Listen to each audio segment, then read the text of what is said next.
الحمد للہ وکفا والصلاة والسلام علی من لا نبی بعدہ وعلی آلہ واصحابہ الذین اوفوا عہدہ الذین هم خلاصۃ العرب الارباء وخیر الخلائق بعد الانبیاء اما بعد فاعوذ باللہ من الشیطان الرجیم بسم اللہ الرحمن الرحیم اومن کان میتا فاحییناہ وجعلنا لہ نورا یمشی بہ فی الناس کمن مثلہ فی الظلمات لیس بخارج منہا کذالک زین للکافرین ما کانوا یعملون قال النبی صلی اللہ علیہ وسلم اللہم انی اعوذ بک من علم لا ينفع صدق اللہ العظیم وصدق رسولہ النبی الأمی الکریم ونحن على ذلك لمن الشاہدین والشاکرین والحمد للہ رب العالمین۔ 8واں پارہ سورہ انعام کی ایک آیت کریمہ اور جناب نبی پاک صلی اللہ علیہ وسلم کا ایک دعائیہ جملہ تلاوت کیا ہے، جس کا مفہوم یہ ہے، اللہ رب العزت فرماتے ہیں اومن کان میتا فاحییناہ، کیا وہ شخص جو مردہ تھا پھر ہم نے اس کو زندہ کر دیا، وجعلنا لہ نورا یمشی بہ فی الناس، اور پھر ہم نے اس کو نور بھی دے دیا جو نور وہ لے کر لوگوں میں چلتا ہے، کمن مثلہ فی الظلمات، کیا یہ نور والا شخص برابر ہو سکتا ہے اس کے جو مختلف طرح کی تاریکیوں میں ہے، اندھیروں میں ہے، لیس بخارج منہا، اور ان اندھیروں میں ہی پڑا ہوا ہے، اس سے نکلنے کی بھی کوشش نہیں کر رہا، کذالک زین للکافرین ما کانوا یعملون، ایسی ہی کفار کے سامنے ان کے اعمال بد مزین ہو کے پیش ہو جاتے ہیں اور وہ اسی پر پھر خوش رہتے ہیں۔ جناب نبی پاک صلی اللہ علیہ وسلم کا ایک دعائیہ جملہ تلاوت کیا ہے، آپ نے فرمایا کہ اے اللہ مجھے ایسے علم سے پناہ دے جو علم نافع نہ ہو۔ علم نافع جو ہے وہ انسان کے لیے نجات کا ضامن بنتا ہے، دنیا کے لحاظ سے بھی اور آخرت کے لحاظ سے بھی۔ جس علم پر عمل نہ ہو وہ علم غیر نافع ہے، اور جس علم پر عمل ہو وہ علم نافع ہے۔ تو اے اللہ ایسے علم سے بچا دے جس علم سے فائدہ نہ ہو۔ تو آج کی گزارشات میں حضرت مولانا شیخ علی حجویری رحمہ اللہ تعالی کے حالات زندگی اور ان کے ملفوظات چند بیان کرنے کی ترتیب ہے۔ یہ علی حجویری رحمہ اللہ تعالی یہ وہ بزرگ ہیں جو لاہور کے اندر مدفون ہیں۔ تو قرآن مجید کی یہ آیت جو آپ کے سامنے تلاوت کی، اس میں دو بندوں کا ذکر ہے، ایک وہ جو اندھیروں میں ہے اور ایک وہ جس کو اللہ نے روشنی عطا کی ہے۔ فرمایا اومن کان میتا فاحییناہ وجعلنا لہ نورا، ایک وہ شخص ہے جو مردہ تھا، ہم نے اس کو زندہ کر دیا، پھر اس کو روشنی بھی دے دی، وہ روشنی لے کے لوگوں میں چلتا ہے۔ جب انسان ایمان کے اوپر نہیں ہے تو مردہ ہے، جی جب ایمان نصیب ہو گیا تو اس کو زندگی مل گئی. یہ مطلب ہے اومن کان میتن، جو مردہ تھا فاحییناہ، ہم نے اس کو زندگی دے دی، یعنی ایمان کی دولت عطا کر دی تو وہ زندہ ہو گیا. وجعلنا لہ نورا یمشی بہ فی الناس، اور پھر ایمان کی روشنی لے کے لوگوں میں چلتا ہے. ایمان روشنی کا نام ہے، اور روشنی ایسی چیز ہے دوستو کہ تھوڑی سی بھی ہو تو نظر آتی ہے، اندھیرے پہ غالب ہوتی ہے. بہت سخت اندھیرا ہو تو 2-3 واٹ کا بھی آپ بلف جلا لیں، چلو ذرا سی موم بتی جلا لیں تب بھی نظر آئے گی کہ وہ وہاں روشنی ہے. پوری تاریکی ہے، ذرا سی کہیں روشنی کر دی جائے تو محسوس ہوتی ہے کہ وہ روشنی ہے. روشنی غالب ہے کیونکہ تاریکی جو ہے اس کا جب اوسط نکالا جائے تو بہت زیادہ ہے. روشنی تھوڑی سی تھی، وہ نظر نہیں آنی چاہیے تھی. جو فیصد ہے وہ اندھیرے کا غالب ہے، ظلمات زیادہ ہیں. روشنی تھوڑی سی ہے لیکن پھر بھی نظر آتی ہے. اور اگر وہ ایمان تھوڑا سا بھی نہ ہو تو پھر نظر نہیں آئے گا. افمن کان میتن فاحییناہ وجعلنا لہ نورا یمشی بہ فی الناس. وہ مردہ تھا جس کو ایمان نہیں نصیب ہوا، ہم نے ایمان دے دیا، وہ زندہ ہو گیا. پھر اس کے پاس ایمان کی روشنی ہے، وہ لے کے چلتا ہے. وہ اکیلا بھی ہے، ایک بھی ہے، تب بھی اس کی ایمانی روشنی محسوس ہوتی ہے. جیسے ابھی آپ کو بتائیے بات، پوری جگہ میں تاریکی ہو، تھوڑی سی موم بتی چھوٹی سی چلا دیں نظر آئے گی. پورا علاقہ کفر، ظلم، شرک، بدعت میں بھرا ہوا ہی مختلف تاریکیاں ہیں. ایمان والا ایک ہے، ایک اگر اس کا ایمان ہے نظر آئے گا، وہ روشنی ہوتی ہے، چمکتا ہے. یہی وجہ ہے اکیلا ایمان والا بھی چپ ہو کے نہیں بیٹھ سکتا، وہ دوسرے کو بتاتا ہے ایمان کی بات. لوگ انگاروں پہ لٹا دیں پھر بھی وہ لا الہ الا اللہ احد، لا الہ الا اللہ کرتا رہتا ہے. ایمان نظر آتا ہے. ایک بندہ بھی ہو ایمان والا تو وہ بھی چپ نہیں کہہ رہ سکتا، توحید کی بات لوگوں کو بتائے گا. دیکھو ان ابراہیم کان امتن قانتا للہ حنیفا، ایک تھے ابراہیم علیہ السلام، توحید کی بات کی. اور نبی پاک صلی اللہ علیہ وسلم بھی ایک تھے. جب تبلیغ شروع ہوئی پھر آہستہ آہستہ بات بنتی گئی. روشنی جو ہے ایمانی روشنی دوستو، یہ خود کو بھی فائدہ دیتی ہے.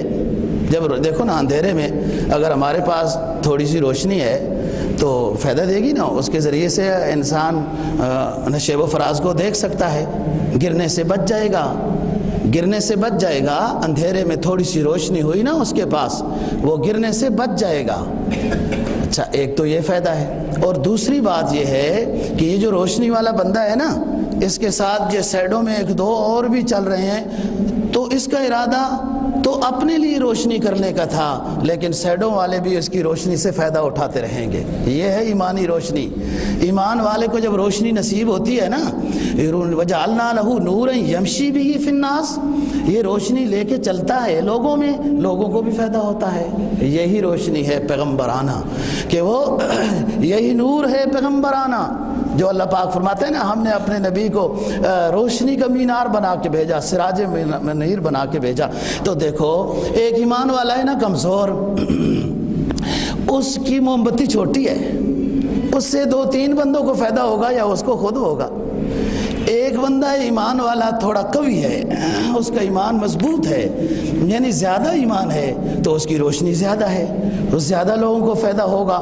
تو سب سے اونچی اور زیادہ روشنی نبی پاک صلی اللہ علیہ وسلم کے پاس ہے. فرمایا ہم نے آپ کو سراج منیر بنا کے بھیجا، سورج بنا کے بھیجا کہ سورج جب طلوع ہو جائے تو کوئی اندھیرا باقی نہیں رہتا. آپ صلی اللہ علیہ وسلم جب طلوع ہو گئے تو ظلم و ستم کا اندھیرا ختم، قتل و قتال کا ختم، بے انصافی کا ختم، سب روشنی روشنی ہو گئی۔ اب وہ چمگادڑ ہے جو روشنی سے فائدہ نہ اٹھائے نا جی، سورج تو نکل چکا ہے، ہر طرف روشنی روشنی ہو گئی، اب چمگادڑ آنکھیں بند کر کے بیٹھا رہے، ابو جہل بنا رہے، تو اس کو تو پھر روشنی فائدہ نہیں دے گی جی۔ روشنی ایمانی نور کفر پر غالب ہو کے رہتا ہے، بھلے ایک ہو، جیسے پوری دنیا تاریکی سے بھری ہوئی ہے، چھوٹی سی روشنی ہو تو نظر آتی ہے، اسی طرح نور ایمان کفر پر غالب رہتا ہے۔ ایک ایک ایک بندہ ہو ایمان والا، پورا کفر اس سے ڈرتا رہتا، پورا کفر۔ ایک ایمان والے سے کیا ڈر ہے بھائی؟ تمہارے پاس تو میزائل ہیں، جہاز ہیں، B-52 ہیں، فلان ہیں، ایک ایمان والے سے ڈرتے ہو؟ یہ اونچی چیز ہے، ایمان اونچی۔ وَجَعَلْنَا لَهُ نُورًا يَمْشِي بِهِ فِي النَّاسِ۔ اچھا، ایک تو نور ایمان کفر پر غالب رہتا ہے، ایک بات۔ دوسری بات، روشنی والے کو خود فائدہ ہے۔ تیسری بات، اس روشنی والے کے ذریعے سے سائڈ والوں کو فائدہ ہے، جو ساتھ چل رہے ہیں ان کو بھی فائدہ ہے۔ یہی فرمایا وَمَنْ كَانَ مَيْتًا فَأَحْيَيْنَاهُ وَجَعَلْنَا لَهُ نُورًا يَمْشِي بِهِ فِي النَّاسِ۔ پھر یہ لوگوں میں نور لے کے نکلتا ہے۔ یہ اللہ کے جتنے ولی گزرے ہیں دوستو، دین کے خادم گزرے ہیں، علماء، اولیاء، محدثین گزرے ہیں، انہوں نے نا روشنیاں حاصل کی، ایمان کی، پھر روشنی لے کے نکل پڑے تاکہ اس روشنی کا فائدہ دوسروں کو بھی دوسروں کو بھی محسوس ہو جائے۔ ہمیں تو اللہ نے نور ہدایت عطا کیا ہے تاکہ دوسروں کو بھی مل جائے۔ یہ تڑپ ہوتی ہے ایمان والے میں، اور جب یہ تڑپ آتی ہے دوستو تو پھر اس وقت اصل منزل شروع ہوتی ہے۔ جب تک اپنی نیا کو بچانے کی فکر ہوتی ہے، دوسرا جس طرح مرضی جائے، وہ ابھی تک نیکی میں نہیں آیا۔ جب تک اپنی کشتی بچانے کی فکر ہوتی ہے، ابھی کوئی کوالٹی نہیں آئی ہے نیکی کی۔ جب دوسرے کی کشتی بچانے کی فکر آئے گی کہ میں بھی اللہ کی رضا حاصل کروں، یہ دوسرے بھی اللہ کی رضا حاصل کر لیں۔ جب ہنڈیا میں جوش مارے گا نا پانی، آگ پر جب رکھتے ہیں تو ہنڈیا جوش مارتا ہے پانی نا، جب یہ تڑپ پیدا ہوگی پھر راتوں کی نیند اڑ جاتی ہے مبلغ کی، پیغمبر کی، پھر راتوں کی نیند اڑ جاتی ہے لوگوں کی فکر کے لیے۔ یہ فکر جب مسلم میں آئے گی کہ دوسرا شخص بھی راہ ہدایت پر آ جائے، یہ بھی اچھے کاموں میں آ جائے، یہ کامیابی کی پہلی منزل نصیب ہو گئی ہے۔ یہ اللہ والے جتنے گزرے ہیں دوستو، انہوں نے روشنی جیسے حاصل کی، انہیں اس روشنی کا ذائقہ محسوس ہوا۔ من ذاق طعم الایمان، من ذاق طعم الایمان، اس شخص کو ایمان کا ذائقہ مل گیا، اس شخص کو ایمان کا ذائقہ نصیب ہو گیا۔ من رضی باللہ ربا وبالاسلام دینا وبمحمد نبی صلی اللہ علیہ وسلم، اس شخص کو ایمان کا ذائقہ نصیب ہو گیا جو اپنے رب پہ، اللہ پہ رب ہونے کے لحاظ سے راضی ہے، اسلام شریعت کے لحاظ سے اسلام پر راضی ہے، اور اپنے آخری حبیب پر نبی ہونے کے اعتبار سے راضی ہو گیا۔ بس اس کو ایمان کا ذائقہ نصیب ہو گیا۔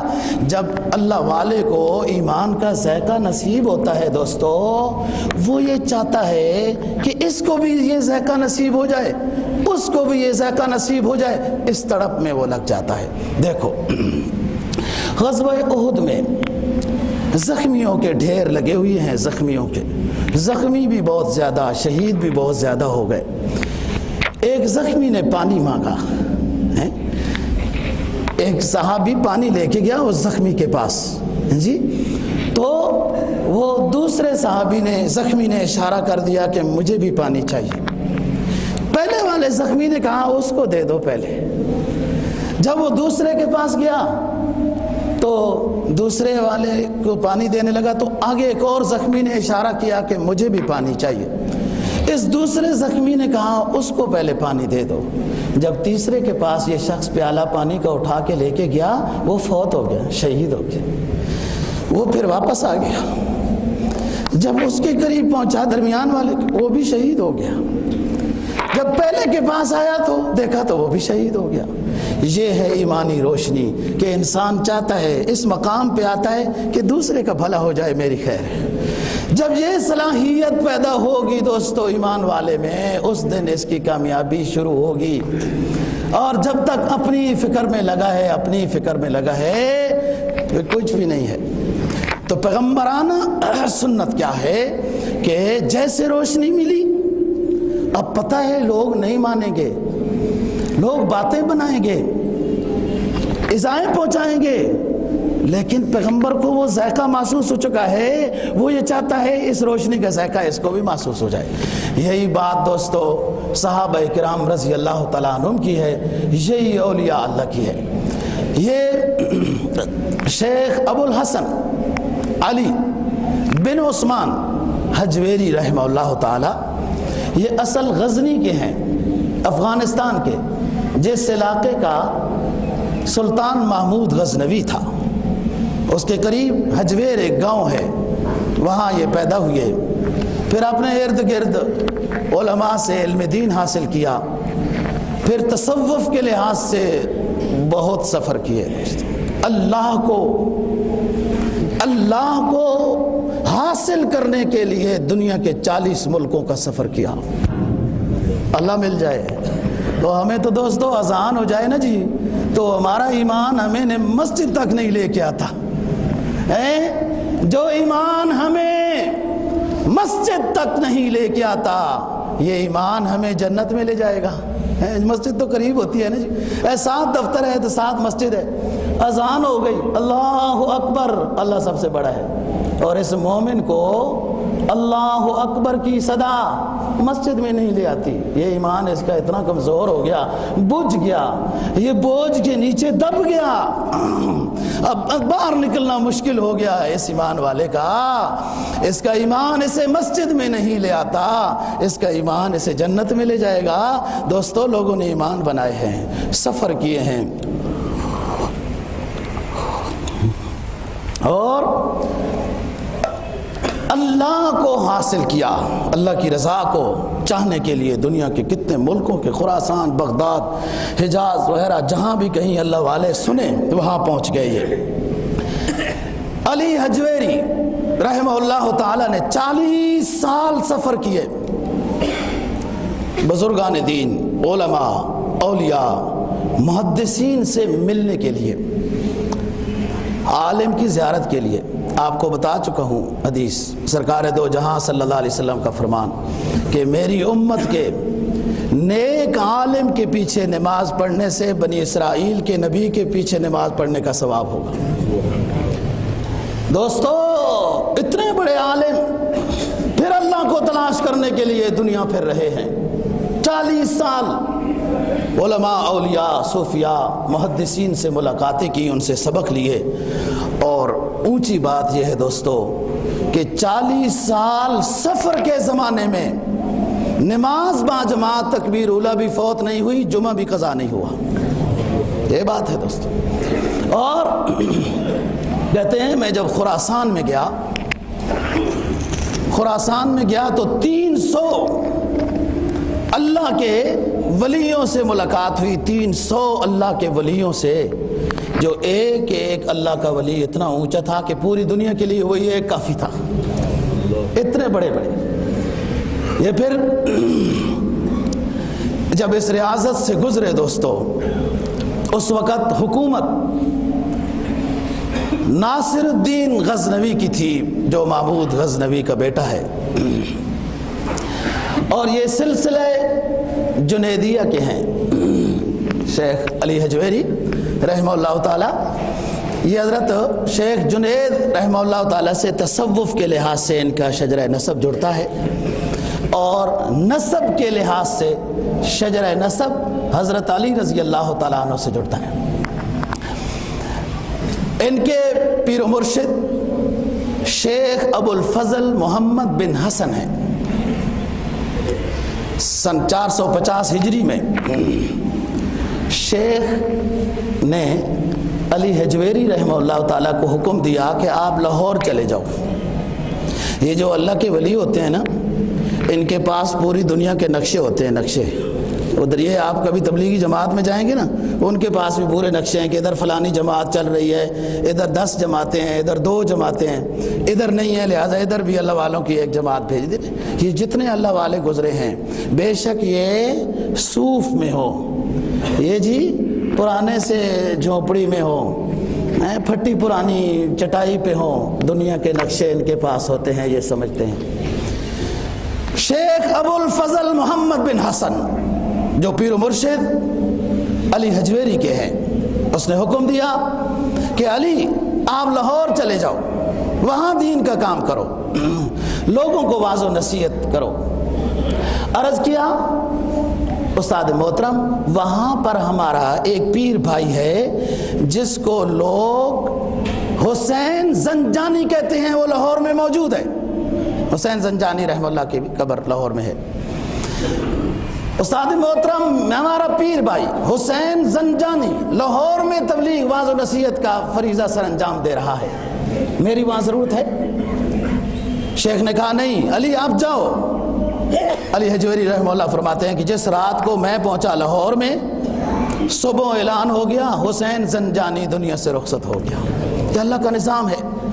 میں کہتا ہوں دوستو اللہ تعالیٰ کا کتنا بڑا رحم و کرم ہے اس پاکستان کی سرزمین پر۔ جتنے آپ اولیاء اللہ کے حالات سن رہے ہیں، کئی عرصے سے ہم کر رہے ہیں، کوئی بخارا سے آیا، کوئی غزنی سے آیا، کوئی کہاں سے آیا، اس پاکستان کی مٹی میں نا کوئی زرخیزی نظر آ رہی تھی۔ ہاں یہ وہی آب و گل ایران، وہی تبریز ہے ساکی۔ تو اقبال کیا کہتا ہے؟ ذرا نم ہو تو یہ مٹی بڑی زرخیز ہے ساکی۔ ان اللہ والوں کو یہ مٹی سمجھ آ رہی تھی، یہ زرخیز تھی، اس لیے دور ملکوں سے ان کو بھیجا، جاؤ وہاں جا کے دین کی خدمت کرو، لوگوں کو واعظ و نصیحت کرو۔ سلسلے جنیدیہ کے یہ بزرگ ہیں، اور شیخ جنید رحمہ اللہ تعالی اپنے زمانے کے بہت اونچے اللہ والے ہیں جنہیں نور بصیرت بہت اعلیٰ درجے کی حاصل تھی۔ لوگ ان کے حلقے میں آ کے بعض امتحان کے طور پر آتے تھے کہ یہ کیسا بیان کرتا ہے، تو وہ بتا دیتے تھے امتحان پورا ہو گیا، اس ساتھی کو کھڑا کر کے کہہ دیتے تھے امتحان ہو گیا، میرا امتحان لے لیے، اب بتاؤ۔ بہت صاحب کشف اللہ والے بزرگ تھے۔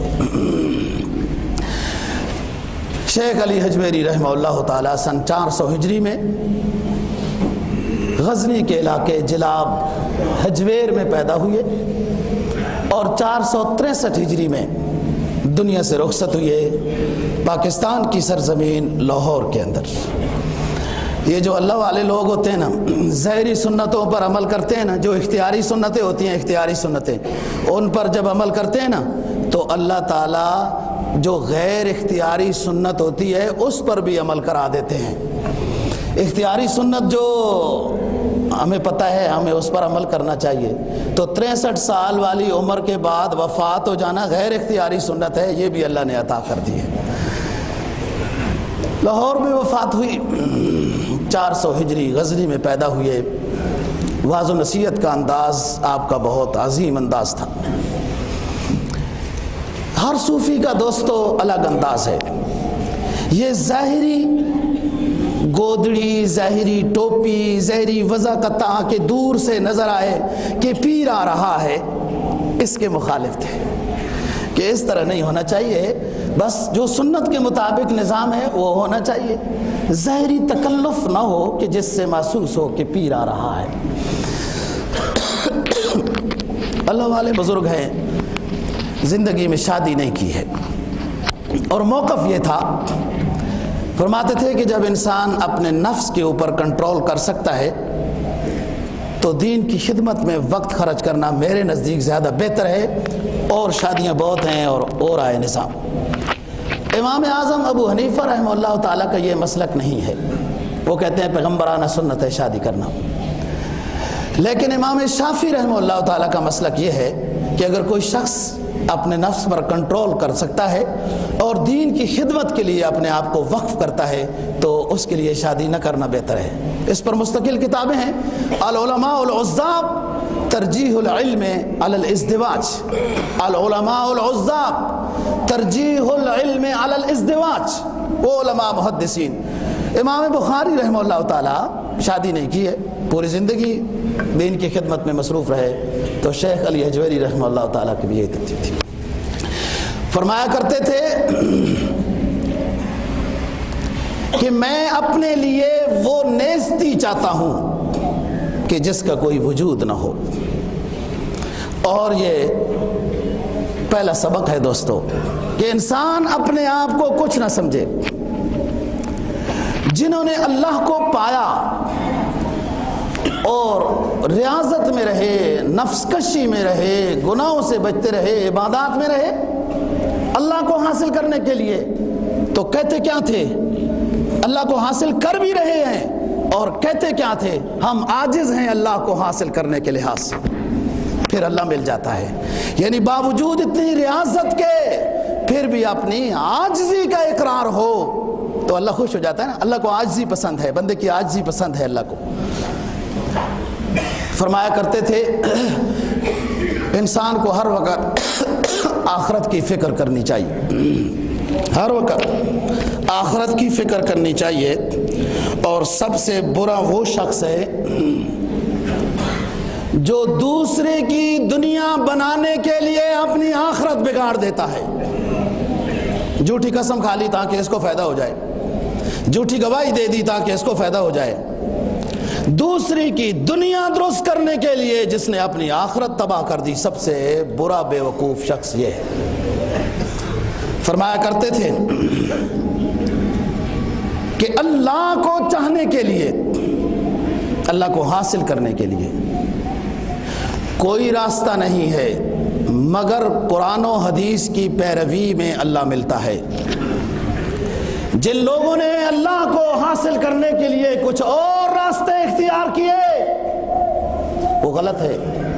اللہ ملتا ہے قرآن اور حدیث کی اتباع میں، شریعت کی اتباع میں، اوامر کو بجا لانے میں، نواہی سے بچنے میں اللہ ملتا ہے. اس کے علاوہ کوئی اور راستہ اختیار کر رہا ہے تو وہ استدراج ہے، شیطانی راستہ ہے. اللہ قرآن اور حدیث کی اتباع میں ملتا ہے، پیغمبر کی سنت میں ملتا ہے، پیغمبر کی پیروی میں ملتا ہے. فرمایا جو شخص اپنے نفس کی خواہش کی اتباع نہیں کرتا اس کو طریقت کی کنجی مل جاتی ہے. نفس کی خواہش کی اتباع نہیں کرتا اس کو راہ تصوف میں آنے کی کنجی مل جاتی ہے، چابی مل جاتی ہے، دروازہ کھول لے آگے داخل ہو جائے. پھر فرق ہے، ایک ہم ہیں ایک اللہ والے ہیں. ہمارے لیے کیا ہے کہ حرام خواہشات سے اپنے آپ کو بچانا. نفس حرام خواہشات کی طرف لے کر جا رہا ہے، گناہوں کی طرف، بد نظری کی طرف، غیبت کی طرف، تکبر کی طرف، ان چیزوں کی طرف لے کے جا رہا ہے نا جی. عام مومن کے لیے سبق یہ ہے کہ نفس کو حرام خواہشات سے بچا لے، اور اللہ والوں کے لیے کیا ہے کہ نفس کو جائز خواہشات سے بھی دور کر دے. جائز خواہشات سے ہے جائز اونٹ کا گوشت کھانا، لیکن اللہ کے پیغمبر یعقوب علیہ السلام نے کہا نہیں کھاؤں گا، میں مجھے پسند زیادہ ہے لہذا نہیں کھاؤں. ہے جائز بستر اچھا رکھنا، آرام دہ ہونا، اعلیٰ کمبل ہونا، اعلیٰ گدا ہونا جائز ہے. اور حضرت عمر فاروق رضی اللہ تعالیٰ عنہ سرکار کی خدمت میں حاضر ہوتے ہیں. آپ دن کیلولے میں چٹائی پر لیٹے ہوئے تھے، ننگے جسم سے، قمیض اتاری ہوئی تھی. جب اٹھ کے بیٹھے سرکار دو جہاں صلی اللہ علیہ وسلم تو چٹائی کے داغ کمر مبارک کے اوپر لگ چکے تھے. حضرت عمر نے عرض کیا اے سید کونین، آپ دونوں جہانوں کے سردار ہیں، آپ کے لیے عمدہ بستر رکھنا جائز ہے، آپ اپنے لیے اچھا بستر کیوں نہیں رکھتے؟ آپ نے فرمایا عمر ہمارے لیے آخرت میں بستر ہے. بستر جائز خواہش ہے دوستو، اس کو بھی اللہ والے قربان کر دیتے ہیں. ایک انصاریہ خاتون نے رضی اللہ تعالیٰ عنہ نبی پاک صلی اللہ علیہ وسلم کے لیے خود شوقیہ طور پر اچھا بستر بنا کے بھیجا. آپ نے دیکھا بستر تو پوچھا عائشہ سے یہ بستر کہاں سے آیا؟ کہا حضرت فلانی خاتون نے ہدیے میں آپ کے لیے بھیجا ہے۔ کہا اس کا ہدیہ قبول ہے اور اس کو کہو کہ یہ اللہ کا آخری پیغمبر نرم بستر پر سونے کے لیے نہیں آیا، یہ واپس کر دو، بستر اس کو واپس کر دو۔ ہے جائز خواہش، لیکن اللہ کے ولی جائز خواہش کو بھی قربان کر دیتے ہیں۔ تو ہمارے لیے یہ ہے کہ نفس کی ناجائز خواہشات کی طرف نہیں جانا۔ اللہ کے ولی کیا کرتے ہیں کہ جائز خواہشات کو بھی قربان کرتے ہیں اور اس میں بھی اللہ کی طرف رجوع اللہ۔ فرمایا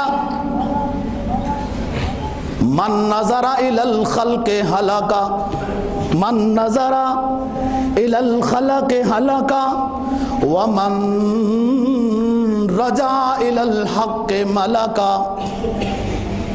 جو لالچ میں لگا رہا ہلاک ہو گیا، جو حق کی طرف اللہ کی طرف رجوع کرنے والا بن گیا، فرشتہ ہو گیا۔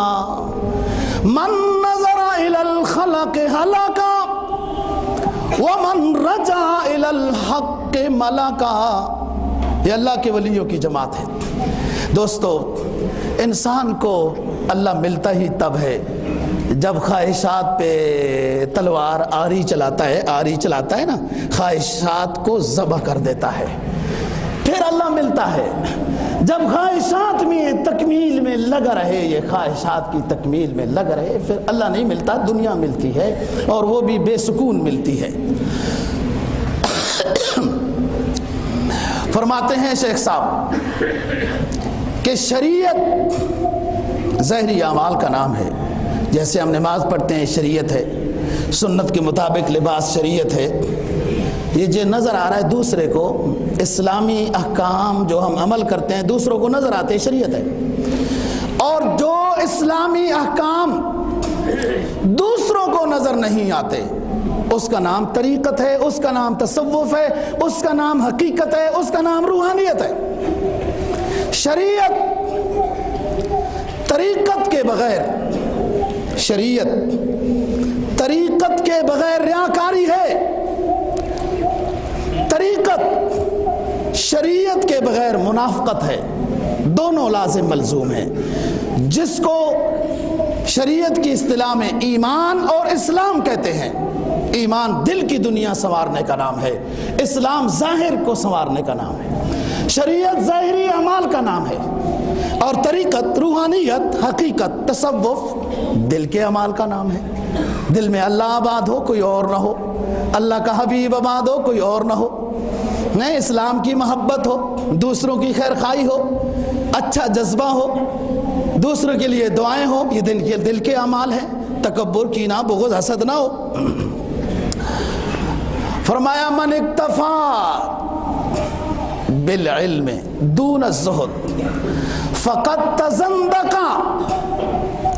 ومن اکتفا بالفقہ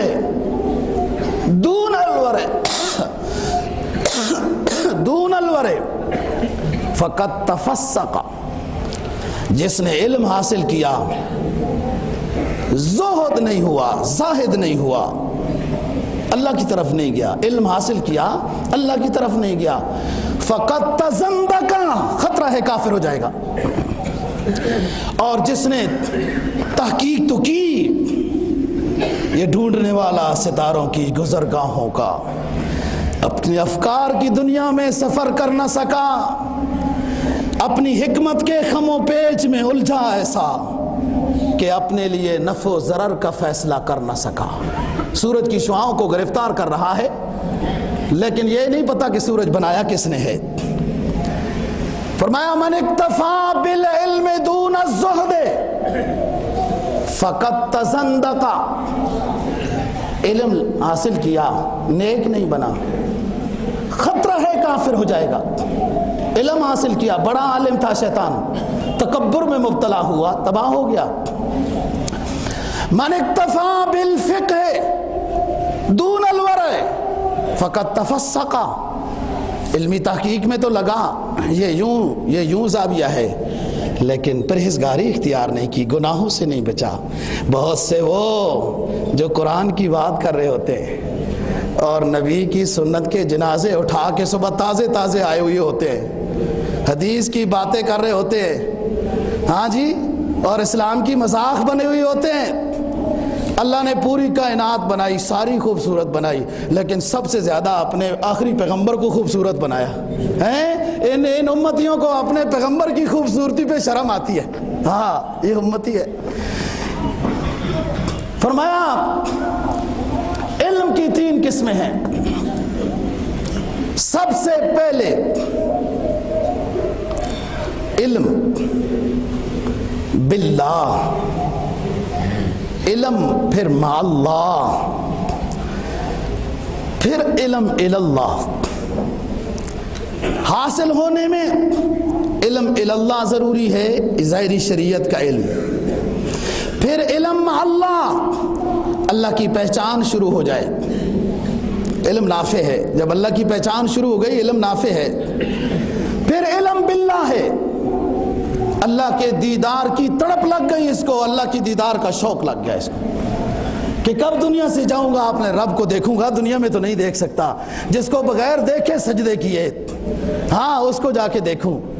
یہ علم باللہ ہے، جس کو صوفیہ دوسرے انداز میں تعبیر کرتے ہیں علم یقین، حق الیقین، علم یقین، عین الیقین، پھر حق الیقین۔ علم آیا، علم شریعت۔ بہت سارے ہم میں سے ساتھی ہیں جن کے پاس علم دین ہے۔ آج کل تو علم دین آسان ہو گیا نا جی، لیکن عمل نہیں ہے۔ کیا رکاوٹ کیا ہے؟ کس کو پالا ہوا ہے؟ جب قرآن حدیث کا علم آپ کے پاس آ گیا تو کس کی مان رہے ہو؟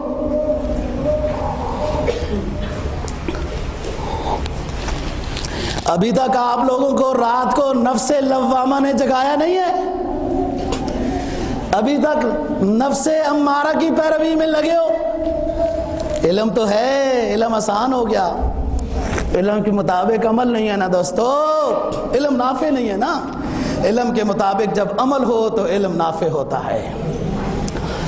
فرمایا علم پہلا ہے علم الیقین، علم پڑھنا، علم سیکھنا۔ علم آئے گا تو آگے عمل کی توفیق ہوگا نا جی۔ اور مسلمانوں دل کے دروازے کھولو، دن کو بھی اپنی اولاد کو انگلش میڈیم میں پڑھاتے ہو، شام کو آ کے انگلش میڈیم کی اکیڈمی میں ٹیوشن پڑھاتے ہو تاکہ انگلش میں ماہر ہو جائے۔ اپنے اسلام کو کتنا سیکھا ہے، کتنی ٹیوشن پڑھائی ہے، خود کتنا سیکھا ہے، اولاد کو کتنا سکھایا ہے۔ پڑھاؤ ٹیوشن، انگلش پڑھاؤ، منع نہیں ہے، لیکن اسلام والے ہو، اپنے اسلام کو کتنا سیکھا ہے، قرآن حدیث کو کتنا سیکھا ہے۔ بندہ قرآن حدیث کی بات کرے تو مسلمان یوں دیکھنے لگ جاتا ہے، یہ مولوی صاحب کوئی اور طرح کی بات تو نہیں کر رہا ہے، یہ کیا کر رہا ہے۔ میں نے ایک دن تیمم کا مسئلہ بیان کیا عصر کی نماز میں، ایک بہت بڑے ادارے کا ڈی جی کہتا ہے مولوی صاحب مسئلے وہ بیان کیا کرو جو قرآن حدیث میں ہو، اپنی طرف سے مسئلے نہ بیان کیا کرو۔ میں نے کہا یہ فارغ ہے، اس کی دنیا اوپر والی فارغ ہے، کرائے کے لیے فارغ، خالی مکان خالی ہے۔ کب بیٹھ جاؤ افسر صاحب، کہاں سے قرآن سیکھا تم نے؟ اس کو سمجھایا قرآن کی آیت ہے، قرآن کی آیت ہے، انگلش میڈیم کی پیداوار قرآن کی بات کر رہا ہوں، تیمم قرآن میں ہے۔ یہ آج کے مسلم کی بات کر رہا ہوں جس نے اپنے اسلام کے ساتھ یہ وفاداری کی ہوئی ہے کہ موٹی موٹی باتیں بھی معلوم نہیں اور اس کے لیے وقت ہی نہیں ہے۔ فرمایا علم الیقین، علم حاصل کرنا، علم میں اپنے آپ کو خرچ کرنا، صرف کرنا، پھر دیکھنا اس کے بعد سکون کیسے آتا ہے۔ قرآن حدیث کا آپ مطالعہ کریں نا، پھر دیکھو دل پر جب ان کا کرم دیکھتا ہوں تو دل کو بعض جام جم دیکھتا ہوں۔ دل پر ان کا کرم کیسے ہوگا؟ جب اس کی کلام کو دیکھیں گے، اس کے نبی کے نورانی فرمان کو دیکھیں گے تو دل پر سکون آئے گا نا، کرم آئے گا۔ یہ ظاہری احکام کو حاصل کرنا علم یقین ہے۔ اور پھر آخرت کی فکر میں لگ جانا، آخرت کی فکر میں لگ جانا، اس کو کہتے ہیں عین الیقین۔ اب اس کو آخرت کے حساب کا اندازہ ہو گیا ہے۔ جب علم آئے گا، عمل میں لگے گا، آخرت کا ڈر ہوگا، پھر ایک ایک چیز سوچ کے دیکھے گا کہ آخرت میں حساب ہے، پھر آئے گا اس کو عین الیقین، آخرت کی تیاری میں لگ جائے گا، اور پھر آخری مرحلہ ہے، پھر آئے گا حق الیقین، پھر آئے گا حق الیقین۔ حق الیقین میں کیا سمجھاؤں اپنے مقتدیوں کو، نماز کے فرائض ہی پوچھوں تو مشکل ہو جائے گا۔ حق الیقین کیا ہوتا ہے؟ غور سے سنو، دل میں نیت کرو اللہ دین کی سمجھ عطا فرمائے، پھر حق الیقین سمجھ آئے گا۔ حق الیقین دوستو مقام احسان ہے، مقام احسان۔ سنو کیسے، مکی زندگی ہے، سرکار دو جہاں صلی اللہ علیہ وسلم تہجد پڑھ کے باہر نکلے ہیں تھوڑا سا حرم کی طرف، ابو بکر کو دیکھتے ہیں تہجد کی نماز میں آہستہ آہستہ قرآن پڑھ رہا ہے، آگے جا کے دیکھتے ہیں تو عمر مراد رسول، عمر رضی اللہ عنہ اونچی اونچی تلاوت تہجد میں کر رہا ہے۔ آپ نے پوچھا ابو بکر تہجد کی نماز میں تلاوت اتنی آہستہ کیوں کرتے ہو؟ جواب کیا دیا؟ فرمایا اسمع من ناجی، اے اللہ کے رسول میں اپنے رازدار کو سناتا ہوں، اسمع من ناجی، اپنے رازدار کو سناتا ہوں، وہ سنتا ہے۔ عمر آپ اونچا کیوں پڑھتے ہو؟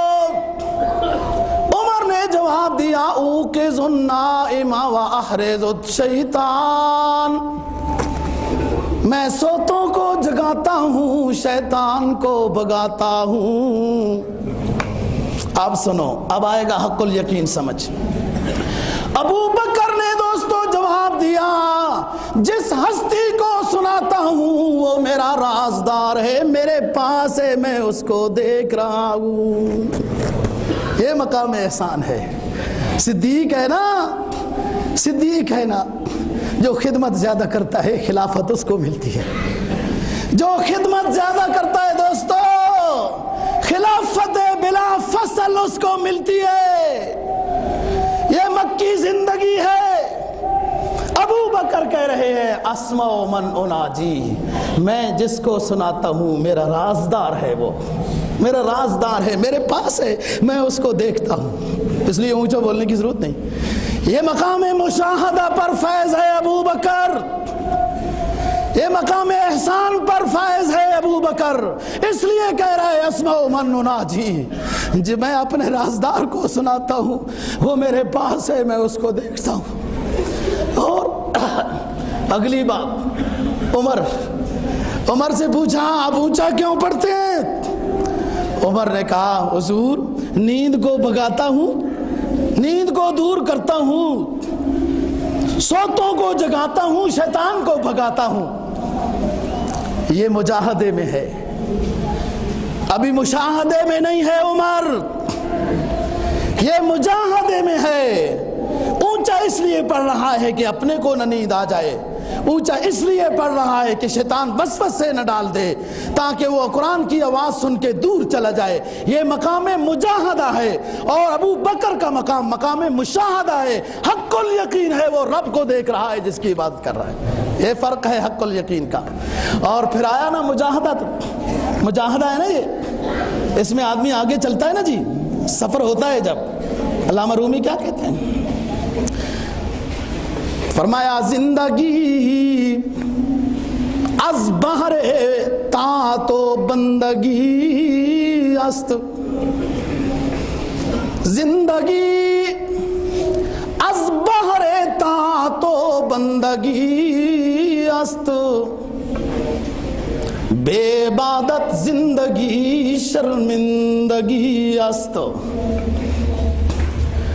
آدمیت لحم و شحم و پوست نیست، آدمیت لحم و شحم و پوست نیست، آدمیت جز رضائے دوست نیست۔ اللہ نے اس انسان کو مخدوم کائنات بنایا، اللہ نے اس انسان کو اشرف المخلوقات بنایا۔ کیوں؟ اس لیے کہ یہ میری مان کے چلے گا، میرا خلیفہ بنے گا، میری اطاعت میں زندگی گزارے گا، بے راہوں کو بھی راستہ دکھائے گا۔ ما خلقت الجن والانس الا لیعبدون۔ پہاڑ بنائے، فرمایا خدمت کرنا میرے انسان کی، اشجار ندی نالے، سبزیاں پھل فروٹ سورج چاند ستارے بنائے، اللہ نے فرمایا او میری کائنات اس انسان کی خدمت کرنا۔ اس انسان کو اللہ رب العزت نے بنایا، او میرا بن کے رہنا، ساری کائنات تیری ہوگی، تو نے میرا بن کے رہنا ہے۔ فرمایا زندگی از بہر تا تو بندگی است۔ یہ زندگی اللہ اور اللہ کے رسول کے کہاں ماننے کا نام ہے۔ بے عبادت زندگی شرمندگی است۔ اگر عبادت کے بغیر ہے اس دنیا میں بھی شرمندگی ہوگی، آخرت میں یقیناً شرمندگی ہے۔ آدمیت لحم و شخم و پوست نیست۔ علامہ رومی کہتے ہیں انسانیت گوشت کا نام، ہڈیوں کا نام، چمڑے کا نام نہیں ہے۔ آدمیت، انسانیت اللہ کو اپنا دوست بنانے کا نام ہے۔ یہ حق الیقین ہے دوستو۔ اللہ سمجھ میں آتا ہے نا، عبادت میں سمجھ میں آئے گا، دوسرے امور میں اللہ کیسے سمجھ میں آئے گا؟ تو بات کر رہا ہوں علی حجویری، شیخ علی حجویری رحمہ اللہ تعالیٰ کی، کہ اس انداز میں لوگوں کو سمجھایا اور راہ راست پر لانے کے لیے تکلف سے ساتھیوں کو کہا کہ دور رہو۔ تو بات کر رہا ہوں دوستو، حضرت جنید بغدادی رحمہ اللہ تعالیٰ کے سلسلے سے یہ تعلق رکھتے ہیں، اور جنید اللہ کے عظیم درویش کا نام ہے، جو اس وقت کی خلافتیں چوروں اور ڈاکیوں کو سزائیں دے کر راہ راست پر نہیں لا سکتی تھی۔ جنید کی مجلس میں بیٹھ کر وہ ڈاکو اور چور تائب ہو جاتے تھے۔ یہ اللہ والے لوگ گزرے ہیں۔ فرماتے ہیں صوفی میں 8 خوبیاں ہونی چاہیے، اور ہوتی ہیں صوفی میں 8 خوبیاں، لیکن ہم صوفیوں نے یہ 8 خوبیاں ساری اللہ کے پیغمبروں سے سیکھی ہیں۔ سنو، صوفی میں پہلی خوبی یہ ہونی چاہیے کہ وہ سخی ہو۔ اور کیسا سخی؟ وہ ایسا سخی نہیں، دوست راستے میں سفر کر رہے تھے نا، ساتھی راستے میں نا ساتھی، تو ایک ریوڑی مل گئی۔ آج صاحب ریوڑی جانتے ہو؟ ہاں، ریوڑی مل گئی نا، تو وہ یہ ساتھی ریوڑی کے 2 حصے کر کے دوسرے کو کہتا ہے ہمارے ساتھ رہو گے یہی مزے کرو گے۔ ایسے سخی بھی ہوتے ہیں دنیا۔ سخی کیا ہوتا ہے دوستو؟ سخی ہوتا ہے جو جان بھی، مال بھی، اوقات بھی، سوچ بھی، نظر بھی، چلنا بھی، سونا بھی، پھرنا بھی، سب کچھ اللہ کے راستے میں قربان کر دے، وہ سخی ہوتا ہے۔ فرمایا جنید بغدادی رحمہ اللہ تعالیٰ نے، ہم نے سخاوت سیکھی اللہ کے خلیل ابراہیم سے۔ پہلے اپنی جان کو آگ میں ڈال دیا، جان کی پرواہ نہیں، پھر والدین کو چھوڑ دیا، پھر بیوی کو اور بچے کو وادی غیر ذی زر میں چھوڑ دیا، اور پھر بچے کو ذبح کرنا شروع کر دیا۔ یہ ہے سخی، جو صوفیاء نے سخاوت اللہ کے خلیل سے سیکھی ہے کہ سب کچھ اللہ کے راستے میں قربان کر دو۔ اور رضا، تسلیم و رضا، یہ تسلیم و رضا ذبیح اللہ سے سیکھی ہے۔ بچہ ہے، بچہ مکلف نہیں ہے، 10 سال 9 سال کا بچہ ہے۔ حضرت اسماعیل علیہ السلام، والد کیا کہتا ہے؟ انی رآ فی المنام انی اذبحک فانظر ماذا تری۔ اور میرے پیارے بچے، 85 سال کے بعد عطا ہونے والے میرے دعاؤں کے نتیجے میں ملنے والے میرے بچے، میں خواب میں آپ کو ذبح کرتا دیکھ رہا ہوں، بتا تیری رائے کیا ہے؟ آگے دیکھو، 9 سال کا بچہ عرض کیا یا ابت افعل ما تؤمر ستجدنی انشاء اللہ من الصابرین۔ اے ابا جان، آپ نے جو خواب میں دیکھا ہے کر لیجئے، انشاءاللہ مجھے تسلیم و رضا کا مرکز پائیں گے۔ رضا ہم نے سیکھی اللہ کے ذبیح اللہ سے، اور صبر سیکھا ایوب علیہ السلام سے۔ اللہ نے 30 سال، بعض نے 40 سال بیماری لکھی ہے حضرت ایوب علیہ السلام کے اوپر، اور اللہ سے شکوہ نہیں کیا۔ جب زبان پہ بیماری کا اثر ہوا تو اللہ سے شفا مانگی، اللہ اب تیرا ذکر بھی کرنا مشکل ہو گیا ہے۔ ہاں، پھر سب کچھ اللہ نے عطا کر دیا۔ فرمایا صبر سیکھا صوفیاء نے ایوب سے، اور نداءً خفیہ، راز کی باتیں کرنا سیکھا صوفیاء نے زکریا علیہ السلام سے۔ رب لا تذرنی فردا اذ نادى ربہ نداءً خفیہ۔ اور صوف کا لباس پہننا، گودڑی کا لباس سنت ہے۔ یہ لباس 2 ہی سنت ہیں دوستو، یا 100% سوتی یا 100% اونی، بھیڑ بکریوں کے بالوں کا لباس۔ آپ صلی اللہ علیہ وسلم سے یہ لباس ثابت ہے، دونوں فائدہ محض ہیں، باقی ٹیٹرس میٹرس جو ہنجا آپ کا صفا فارغ ہے۔ سنت میں برکت بھی ہے، صحت بھی ہے۔ فرمایا صوفیاء نے گودڑی کا لباس حاصل کیا ہے حضرت موسیٰ علیہ السلام سے، ہمیشہ انہوں نے کھدڑ کا لباس پہنا ہے، اللہ کے کلیم ہے۔ اور سیاحت، صوفیاء نے چلنا پھرنا سیکھا عیسیٰ علیہ السلام سے، اور زہد سیکھا یحییٰ علیہ السلام سے۔ آخری بات کر کے ختم کرتے ہیں دوستو، صوفیاء نے فقر سیکھا سید دو جہاں صلی اللہ علیہ وسلم۔ منم مدنا ثنا خان محمد، صوفیاء نے فقر سیکھا اپنے سرکار سے۔ جبرائیل آ گئے، مدنی دورے، عرض کیا اللہ کے حبیب، اللہ کا یہ ارادہ بن رہا ہے کہ آپ کے لیے احد پہاڑ سونے کا بنا دوں۔ اے اللہ کے آخری حبیب، رب العالمین آپ کی رائے دیکھنا سمجھنا چاہتے ہیں کہ آپ کا ارادہ کیا ہے۔ اللہ احد پہاڑ کو سونے کا بنا دے۔ اللہ کے حبیب نے عرض کیا جبرائیل، مجھے تو فقر و فاقہ پسند ہے، ایک دن کھانا ملے ایک دن نہ ملے، اللہ کے حبیب کو تو یہ پسند ہے، کئی دن میں چولہے میں آگ نہ جلے، اللہ کے حبیب کو تو یہ پسند ہے۔ تو فرمایا صوفیاء نے فقر کی زندگی سیکھی ہے سرکار دو جہاں صلی اللہ علیہ وسلم سے۔ فرمایا منم ادنا ثنا خان محمد صلی اللہ علیہ وسلم، غلام از غلامان محمد، میں اپنے نبی کا غلام تو نہیں بن سکتا ہوں، میری کوالٹی تھوڑی ہے، میری پوزیشن نہیں ہے، لیکن نبی اپنے غلاموں میں سے کسی غلام کا غلام بنا دے تو بھی میری بگڑی بن جائے گی۔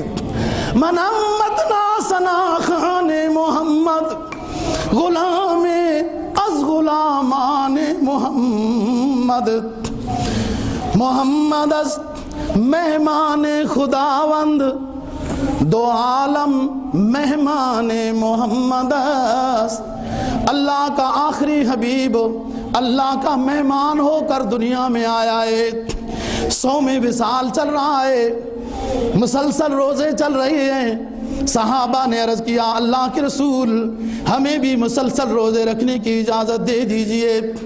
آپ نے فرمایا اے میرے صحابہ، تمہیں مسلسل روزے رکھنے کی اجازت نہیں ہے، اس لیے کہ مجھے میرا رب کھلاتا بھی ہے پلاتا بھی ہے۔ فرمایا ہم عالم میں مہمان محمد است، محمد است مہمان خداوند، ہم انبیاء نمک خوردن از خان محمد. تمام انبیاء، تمام اولیاء، یہ سارے میرے آخری حبیب کے دسترخوان سے نمک حاصل کرنے والے ہیں. ہم عالم شب و روز گفتگو، ہم عالم شب و روز گفتگو، ہما قرآن از شان محمد. سارے لوگ صبح و شام میرے آخری حبیب کا نام لیتے ہیں، اذان میں بھی، نماز میں بھی، درود میں بھی. ہر روز صبح و شام میرے پیغمبر کا نام لیتے ہیں، اس لیے کہ پورا قرآن ہی پیغمبر کی شان سے بھرا ہوا ہے. فرمایا نہ دارم بکار میں نہ اساغر، نہ دارم بکار میں نہ اساغر، منم مستم چشمان محمد صلی اللہ علیہ وسلم. مجھے عمدہ محفلوں کی ضرورت نہیں، بڑی بڑی مجالس میں خانوں کی ضرورت نہیں، مجھے تو اپنے حبیب کی محبت کی ایک نظر چاہیے. گناہگارم سیاکارم ولیکن بدستم ہست دامان محمد صلی اللہ علیہ وسلم. بہت گناہگار ہوں، بڑی غلطیاں ہو گئیں، زندگی کے موڑوں میں بڑی لغزشیں ہو گئیں. ایک خوبی اپنے پاس رکھتا ہوں کہ میرے ہاتھ میں اللہ کے کملی والے پیغمبر کی کملی ہاتھ میں ہے، اس کی سنتیں میرے پاس ہیں، میں اس کی اداؤں پہ قربان ہوتا ہوں، اس کی سنتوں پہ عمل کر کے خوش ہوتا ہوں. یہ میں نے اس کی چادر، اس کا دامن پکڑا ہوا ہے، امید ہے اس کے دامن پکڑنے سے میری بھی نجات ہو جائے گی. نہ تنہا است جامی ثنا خان محمد، نہ تنہا است جامی ثنا خان محمد، خدائے ماں ثنا خان محمد صلی اللہ علیہ وسلم. صرف جامی نہیں، نبی کی تعریف کرنے والا، نبی کی تعریف کرنے والا اللہ پاک خود بھی ہے. اللہ پاک ہم سب کو دین کی سمجھ اور عمل کی توفیق نصیب فرمائے. واقع